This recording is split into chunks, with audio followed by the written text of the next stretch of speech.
రాజమౌళి సినిమాలంటేనే మాయ. ఆయన సినిమాల్లో ఇప్పటి వరకు action plus devotional plus fantasy చూసాం. కానీ ఫస్ట్ టైం లెన్స్ చూడబోతున్నాం.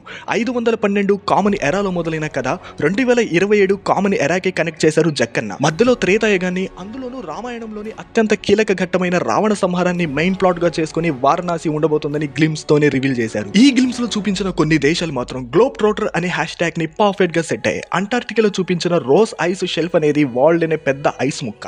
1841 లో సర్ జేమ్స్ రోస్ అనే ప్రొఫెసర్ దానిని గుర్తించారు. అందుకే ఆ మంచు ముక్కకు రాస్ అనే నేమ్ వచ్చింది. గ్లిమ్స్ లో 512 టైం పీరియడ్ అంతరిక్షం నుండి ఊడిపడిన ఉల్కగా శాంభవిని కనెక్ట్ చేశాడు జక్కన్న. అయితే ఆఫ్రికా ఉగ్రబత్తి గుహ వంటి మాత్రం ఊహాత్మకంగా ఉన్నాయి. విజువల్స్ ద్వారా ఉల్కతో స్టార్ట్ అయిన స్టోరీకి త్రేతాయుగంకి కనెక్ట్ ఏంటి, దానికి 2027 సంవత్సరం అండ్ మణికర్ణిక ఘాట్ తో సంబంధం ఏంటి అనేది తెలియాలంటే మాత్రం 2027 సమ్మర్ వరకు వెయిట్ చేయాల్సిందే. కాకపోతే రాజమౌళి ఊహకు అవధలే ఉండవు కాబట్టి గ్లోబ్ ట్రోటర్ కి టైం ట్రోటర్ కూడా యాడ్ అయింది. కాబట్టి వారణాసితో ఒక న్యూ వరల్డ్ ని చూడబోతున్నామని హింట్ ఇచ్చారు. ఇంకో ఇంట్రెస్టింగ్ పాయింట్ ఏంటంటే అంటార్టికా ఖండం అనేది ఇండియాతో కలిసి ఉండేది. గ్లోబల్ చేంజెస్ కారణంగా అది వేరైంది. ఈ హిస్టారికల్ డేటా మొత్తం రాజమౌళి తన మార్కు గ్రాఫిక్స్ తో చూపించగలిగితే అఖండ భారతదేశ గొప్పతనాన్ని ప్రపంచానికి పరిచయం చేసిన ఘనత జక్కన్నకే దక్కుతుంది.